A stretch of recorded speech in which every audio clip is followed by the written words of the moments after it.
Mardi 27 janvier 2026, le grand jour pour Félix Tshisekedi qui va devoir inaugurer à l'université de Kananga, dont les travaux ont été lancés, les travaux de réhabilitation ont été lancés depuis septembre 2022. Donc aujourd'hui, un peu plus de 3 ans plus tard, Tshisekedi va devoir, n'est-ce pas, inaugurer cette bâtisse qui va servir notamment la jeunesse kanangaise, la jeunesse estudiantine kanangaise. On en parle dans le cadre de cette émission sur Web Info Télévision. On va également parler d'une autre bâtisse qui devrait, n'est-ce pas, inaugurer dans les prochains jours Félix Tshisekedi. C'est la route Kananga Kalamamboui. Vous savez, c'est une route très importante, une route vraiment très capitale, notamment du point de vue économique et du point de vue du tourisme. Donc, Tshisekedi, toujours présent à Kananga, va devoir inaugurer également cette bâtisse. Alors, on va également parler, très chers abonnés, de combats qui ont eu lieu entre les FRDC et les Wazalendo.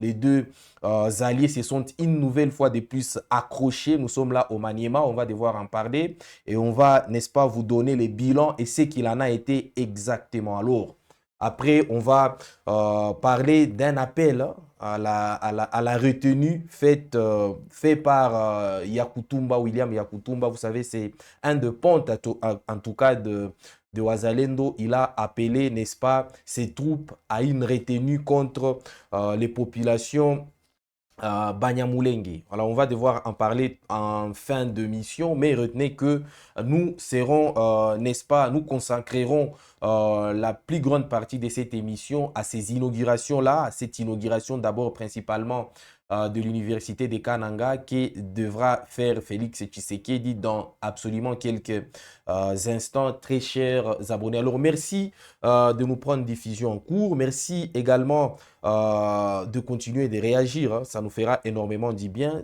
Dites-nous à partir d'où vous nous suivez et également nous serons très, n'est-ce pas, contents de relayer vos différentes, n'est-ce pas, vos différents points de vue, très chers abonnés. Alors, bienvenue. Nous commençons directement par l'inauguration de l'université de Kananga que va faire, n'est-ce pas, Félix Tshisekedi. Tshisekedi qui est arrivé à Kananga depuis hier lundi, hein. Il a été précédé d'abord par plusieurs ministres du gouvernement Jidu Tsuminoa qui l'ont précédé à Kananga. On a également vu certaines personnalités clés de son parti, l'UDPS, qui ont également, n'est-ce pas, fourré les pieds à Kananga où devra, n'est-ce pas, se passer beaucoup de choses, hein, notamment l'inauguration de la route, disons l'inauguration de l'université de Kananga, mais Tshisekedi a également inspecté la route Kananga-Kalambamboui. Alors le président de la République, Tshisekedi, est arrivé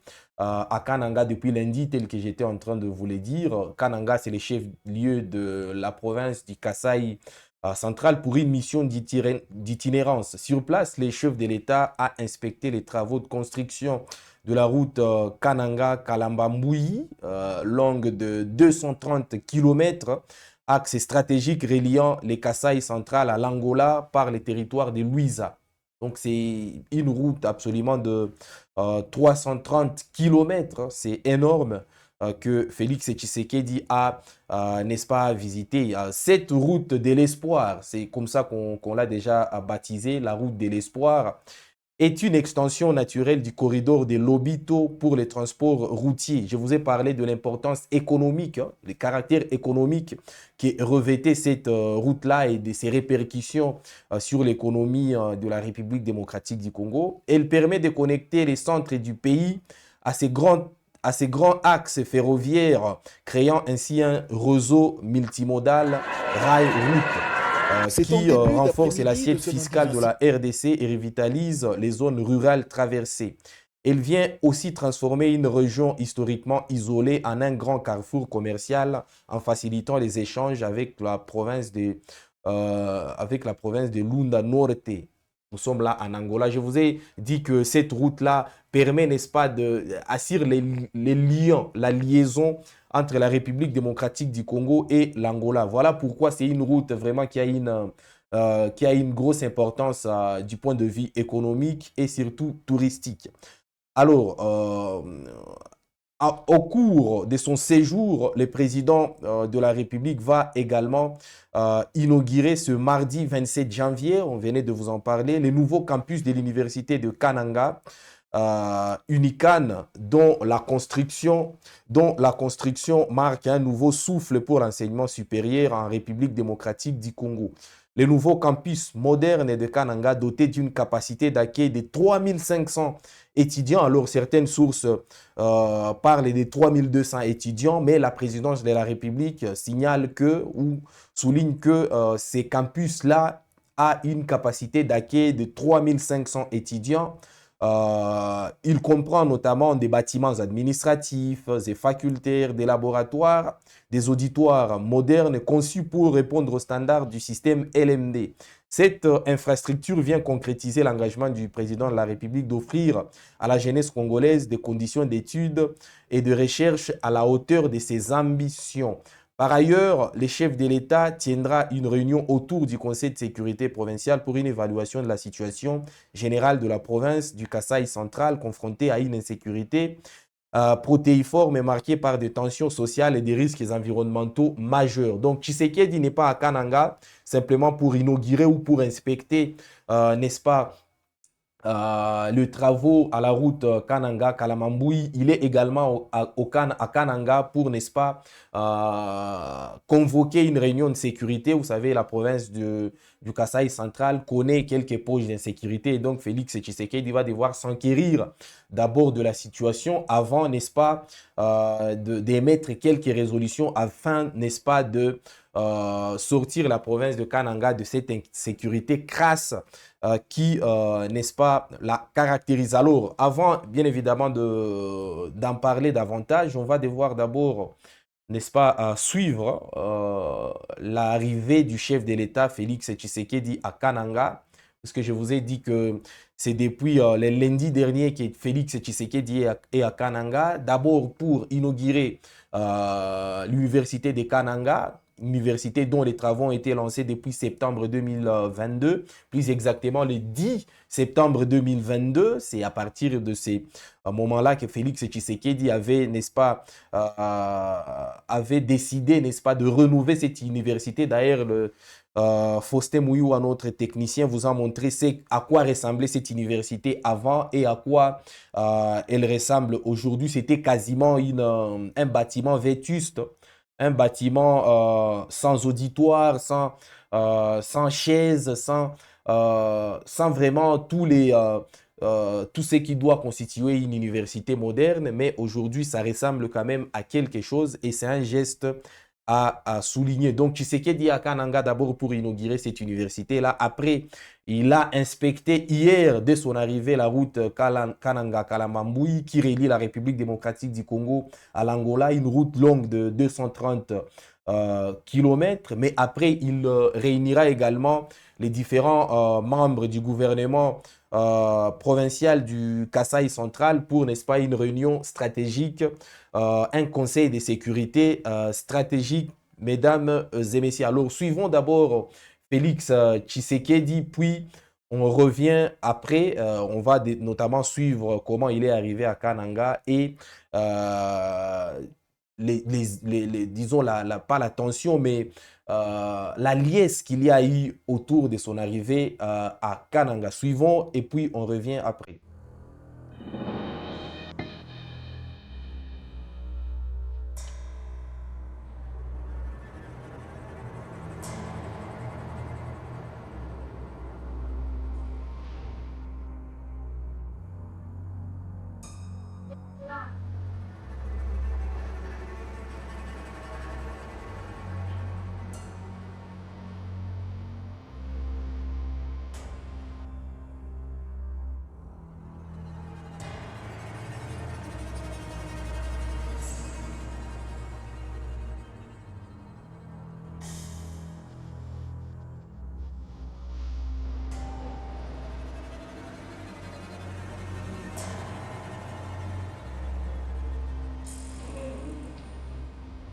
Et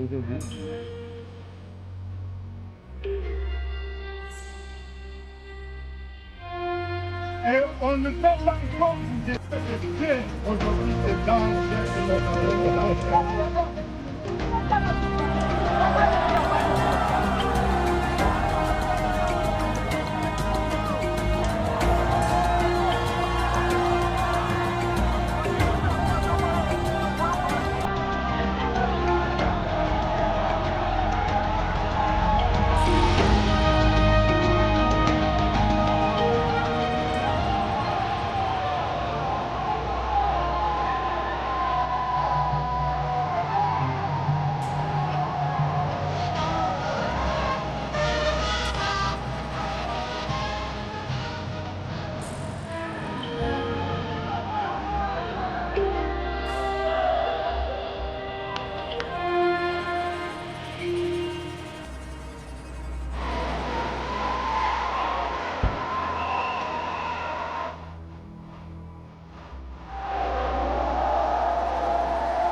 Voilà donc ce qu'aura été la journée, la première journée de Félix Tshisekedi à Kananga. Je vous ai dit que il y a passé notamment des inspections de la route Kananga-Kalamambouy, une route que dont lui-même avait lancé les travaux. C'était le 10 septembre 2022, juste à la veille, n'est-ce pas, du lancement de travaux de l'université voilà, de Kananga. Donc, les travaux effectifs avaient certes débuté le 22 février 2023, mais les lancements, la première pierre avait été posée par Tshisekedi. C'était le 10 septembre, n'est-ce pas, 2022. Alors, les travaux avaient maintenant débuté concrètement le 22 février 2023 avec une première phase en terre battue. Vous savez comment les travaux des bitinages, des bitumages de route, c'est par étapes. Donc, la première étape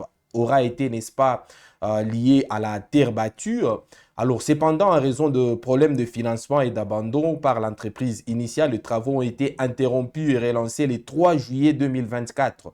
Alors, depuis lors, les projets avancent avec notamment les débuts de l'asphaltage, n'est-ce pas, début décembre 2025. Donc, comprenez par là que cette route a pris quasiment plus de 3 ans depuis le lancement de ces travaux. C'est parce qu'il y a eu des problèmes non seulement de financement, mais également l'entreprise initiale qui était chargée de l'asphalter s'était retirée et donc avait lâché le travaux. Donc c'est pour cette raison que la route, n'est-ce pas, a vraiment fait quasiment 3 ans, plus de 3 ans depuis les lancements de ces travaux, mais il n'y a toujours pas eu d'inauguration. Mais nos sources sur place nous indiquent que les travaux évoluent très bien et d'ici là, cette route-là pourrait être livrée par l'entreprise qui est en train, n'est-ce pas, d'en assurer la réhabilitation. Voilà donc c'est à quoi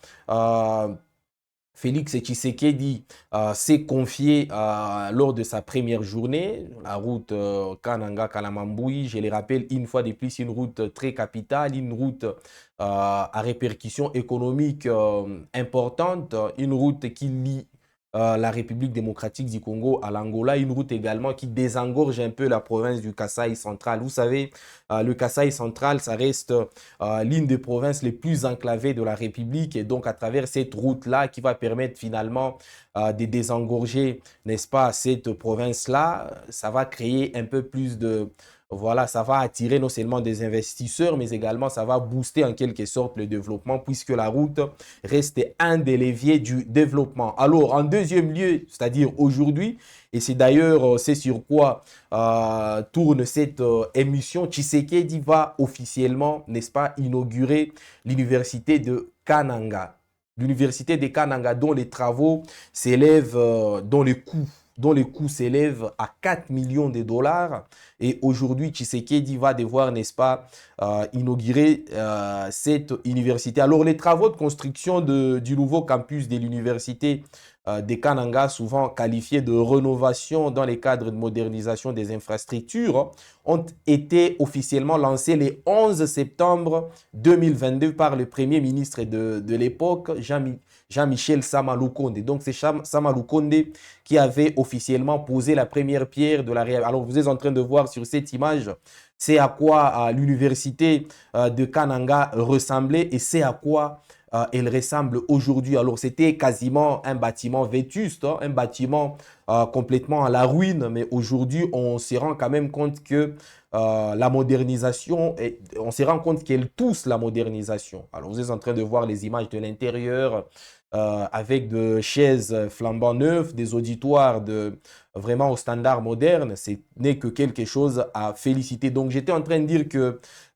sur le premier ministre de l'époque, Jean-Michel Sama Lukonde, qui avait procédé, n'est-ce pas, au lancement de travaux. Les travaux effectifs ont repris. Là aussi, les travaux avaient été arrêtés par défaut de financement, mais les travaux effectifs ont repris ou débuté de manière active le 22 février 2023 avec une phase initiale potentiellement limitée. Ces projets exécutés par l'entreprise russe CRP Construction pour un coût d'environ, je vous ai dit, 4 millions de dollars inclus de bâtiments administratifs, des auditoires, de laboratoires, de hommes pour étudiants et s'inscrit dans le programme gouvernemental plus large de modernisation des universités publiques en République démocratique du Congo. Donc, son inauguration sera faite aujourd'hui. Alors, lorsqu'un acte comme ça est posé, que l'on soit, n'est-ce pas, de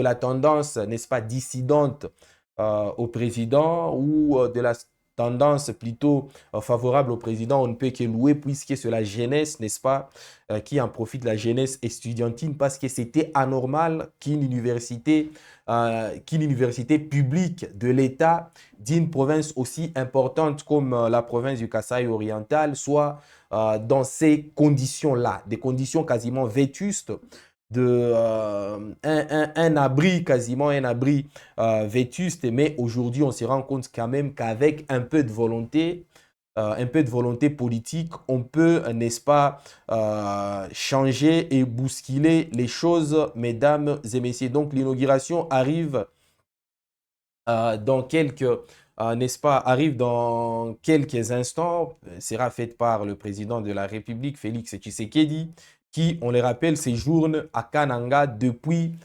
lundi 26 janvier 2026.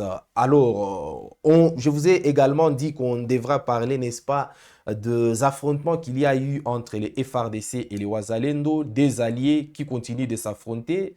Ça fait comme c'est quelque chose quand même d'assez étonnant que les deux parties continuent de s'affronter jusqu'à maintenant. Alors, il y a une cacophonie puisque les différents instruments, n'est-ce pas, signés par la République démocratique du Congo, les différents accords, notamment les accords de Doha et les accords de Washington, n'est-ce pas, obligent la RDC à neutraliser les Wazalendo et d'autres forces négatives. Mais jusqu'à maintenant, ça ne s'est toujours pas fait et les deux franges alliées continuent de s'affronter. Cette fois, elles se sont affrontées, n'est-ce pas, au Maniema, puisque les forces armées de la République, après d'intenses combats, ont repris depuis dimanche 25 janvier le contrôle de plusieurs localités occupées pendant quelques semaines par les miliciens Wazalendo dans le groupement de Kasenganumbi et Koulou dans les territoires de Kailo au Maniema. C'est à l'issue, n'est-ce pas, des affrontements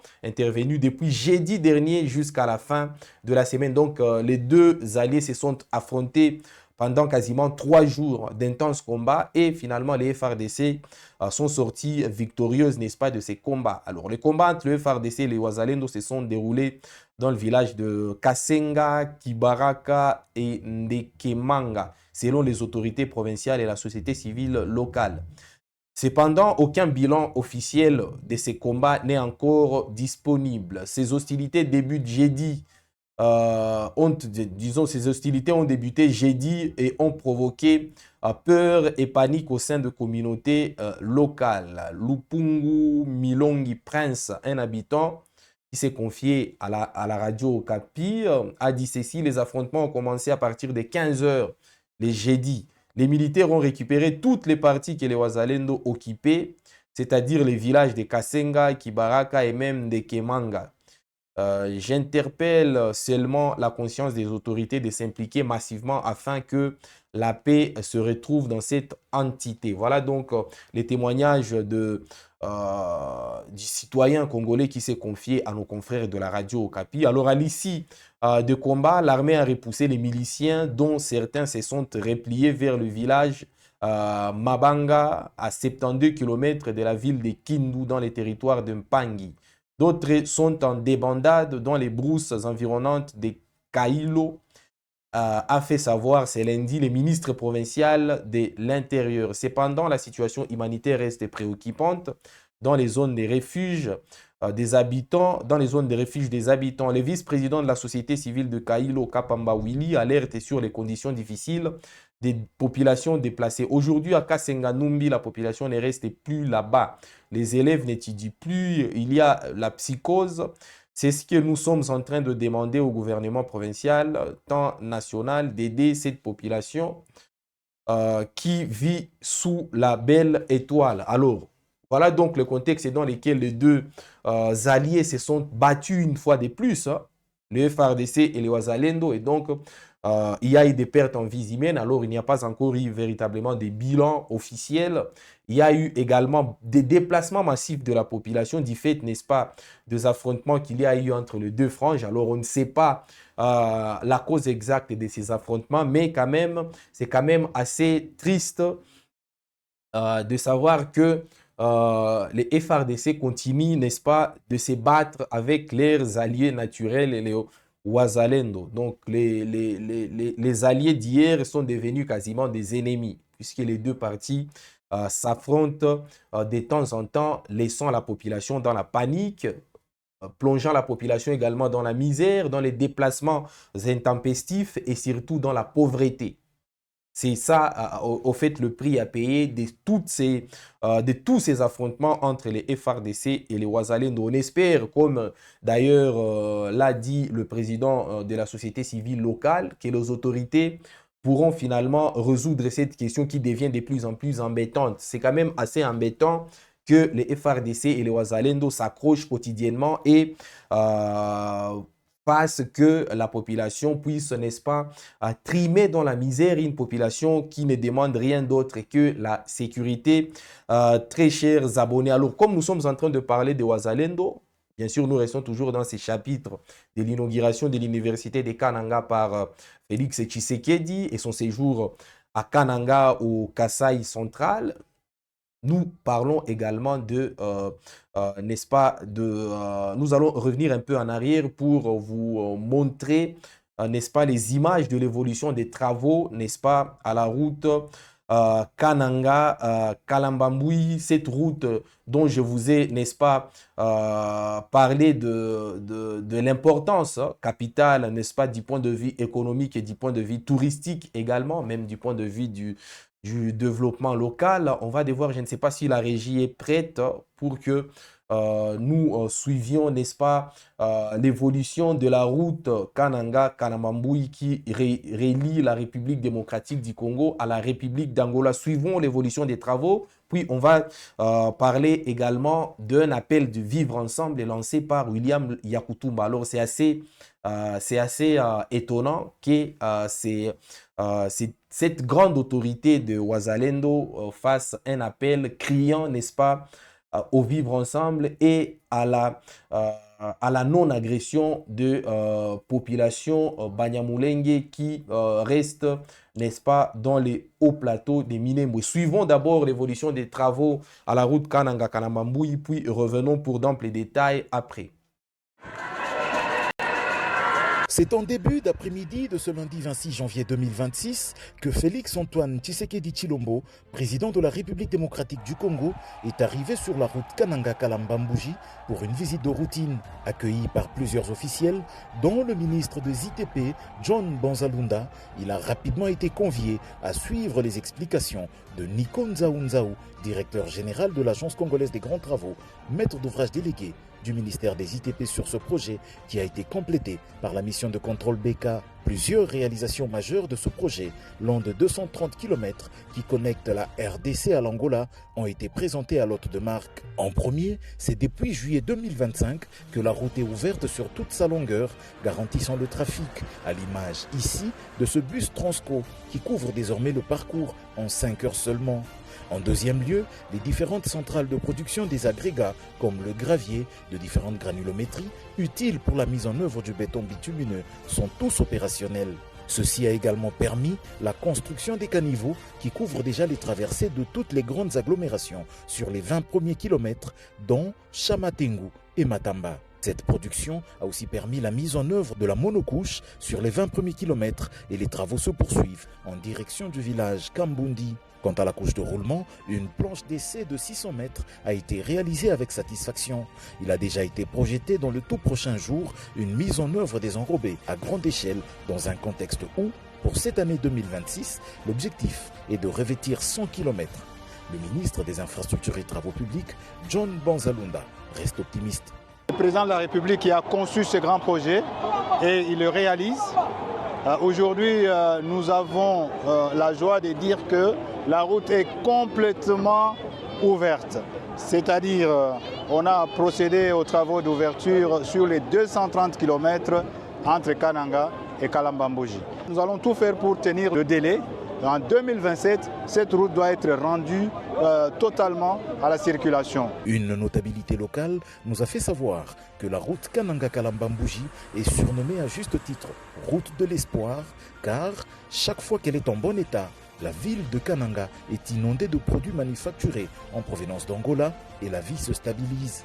Ça sera une situation permanente avec ce revêtement prometteur que gère l'Agence congolaise des grands travaux avec son partenaire Cisco SA grâce au financement du programme sino-congolais. Voilà, donc vous avez tout compris, très chers abonnés, l'importance qui revêt cette route, notamment du point de vue économique et du point de vue du développement. Une route également qui vient, n'est-ce pas, soulager la population du Kasaï, puisque les Kasaï restaient quand même, selon les Kasaïens sur place, rester une des provinces les plus délaissées du point de vue du développement, et une province qui ne bénéficiait pas notamment de l'équilibre de développement entre les provinces. Mais avec la construction de cette route-là, peut-être que ça va essayer un peu de réduire les déséquilibres qu'il y a entre les provinces du point de vue du développement. Donc cette route également sera inaugurée d'ici quelques jours, une route longue de 230 km qui relie, je le rappelle une fois de plus, la République démocratique du Congo à la République voisine de l'Angola. Alors, nous sommes en train justement de chiter, très chers abonnés, et pour mieux chiter, nous allons devoir parler d'un appel au vivre ensemble fait par William Yakutumba. Yakutumba qui reste l'un de, n'est-ce pas, des piliers de Wazalendo, qui s'est adressé à ses troupes, mais également à la population, et il a appelé, n'est-ce pas, la population au vivre ensemble et à la non-agression des Congolais Banyamulenge. C'était ça, n'est-ce pas, son appel. Alors, cela est d'autant plus important qu'il fallait que nous vous les partagions pour que vous puissiez, n'est-ce pas, vous rendre compte de, comment dirais-je, de la force de ces propos, notamment dans leur appel à la retenue, à la tolérance également, fait par l'un des piliers de Wazalendo. Alors, suivons William Yakutumba dans cet élément, puis on revient juste après et vous allez, n'est-ce pas, savoir, vous allez découvrir la puissance de ces mots autour du vivre ensemble et également de la non-agression de population Banyamulenge. Suivons. Napenda kuambia jusque leo hata vita tunaweza fanya, tuende tufanye vita Minembwe. Napenda kusema wazi, sina maficha. Tutakwenda Minembwe kufukuza AFC M23. Hatutakwenda Minembwe kuua population yote, malgré son ethnie. Hatutaua ethnie ya mtu. Unasikia vile? Population civile reste population civile. Autorité mwenye ataingia pale, kama ni chef de groupement, ataingia pale, atagérer ile population yote jusqu'à la preuve du contraire. Hii niko nasema waziwazi, sifiche kitu. Hakuna mtu ataenda Minembwe akamata ngombe ya mtu, kuku ya mtu, asema hii tunabeba ni vya hapa wala ni vya hapa. Au moment où leo bale batu beto Minembwe pote population iko kule, beko considérer ce sont des Congolais. Niko nasema waziwazi, benye balivote nani ni mweye, haiko vile mukabapa ile nationalité. Est-ce que ni mimi? Est-ce que ni Tshisekedi? Alikuwa wapi Tshisekedi? Mwenye mko na attribuer makosa. Haiko vile bwana. Ndio mkubwa. Tusifanye kitu na contraire yake. Tuko opele. Ile population ba mingi beko kule ni ba innocent. Bali kimbia kule, barudie baikale. Baikale na tubasekirize. Sisi wazalendo, hivi mko hapa vijana. Kama ule mtu anarudia bonema, anakuwa kikala kunyumba yake, iko na droit ya sécurité. Tunapaswa kumfanyia sécurité. Munifate muzuri siseme vraiment si manchemo. Si manchemo. Bakuye tubasekirize. Unasikia bwana? Ndiyo mkuu wa taifa. Ni droit yabo. Napenda. Alors, pour ceux qui entendent le Swahili, la langue Swahili, ils ont compris le message de William Yakutumba. Alors, je vais devoir vous le traduire en français facile pour que vous puissiez comprendre exactement sa communication. Il a dit ceci: je vais vous dire que jusqu'à aujourd'hui, même si nous pouvons aller faire la guerre jusqu'à Minembwe, je l'ai dit clairement, je ne vais rien vous cacher. Nous irons à Minembwe pour chasser l'AFC M23. Nous n'irons pas à Minembwe pour tuer la population, quelle que soit son ethnie. Nous n'allons pas tuer l'ethnie de quelqu'un. Vous m'entendez bien? La population civile reste civile. L'autorité qui sera installée sur place, si c'est un chef de groupement, gérera toute la population jusqu'à preuve du contraire. Ce sont des choses que j'ai dit clairement sans rien cacher. Personne n'ira à Minembwe prendre la vache ou la poule de quelqu'un en disant que cela nous appartient ou que cela appartient à tel ou tel autre. Alors qu'aujourd'hui, toutes les personnes qui sont à Minembwe sont considérées comme des Congolais. Je l'ai dit clairement, ceux qui ont voté ces textes, c'est vous. Ce n'est pas moi. Vous leur avez donné cette nationalité. Est-ce que c'est moi? Est-ce que c'est M. Tshisekedi? Il était où Tshisekedi? C'est lui à qui vous attribuez la faute? Ce n'est pas ça, messieurs. Ne faisons pas une chose et son contraire. Nous devons coopérer. Parmi la population sur place, nombreux sont des innocents. Ils s'y sont réfugiés. Qu'ils reviennent et s'installent et nous devons les sécuriser, nous les Wazalendo qui sommes ici. Les jeunes, si une personne retourne clairement et s'installe à son domicile, elle a droit à la sécurité. Nous devons la sécuriser. Écoutez-moi bien, je ne parle pas pour plaisanter, je ne mâche pas mes mots. Vous entendez, messieurs? C'est leur droit. Voilà donc c'est que l'appel que William Yakutumba, un pilier de Wazalendo, a fait, n'est-ce pas, devant ses propres troupes, devant les Wazalendo, lorsqu'il était en train de leur donner des instructions. Il a clairement appelé à la, n'est-ce pas, à la non-agression des populations des Minembwe qui sont sur place. Alors, les populations des Minembwe crient souvent à la persécution. Et donc, William Yakutumba, qui reste un pilier de Wazalendo, a appelé ses troupes à la retenue, à la non-agression des populations qui sont à Minembwe. Puisque pour William Yakutumba, ces populations-là sont entièrement congolaises et ont droit à la protection comme toutes les autres populations, n'est-ce pas, de la République démocratique du Congo, très chers abonnés. Voilà, c'est ainsi donc que nous bouclons, n'est-ce pas, la boucle de cette production sur Web Info Télévision.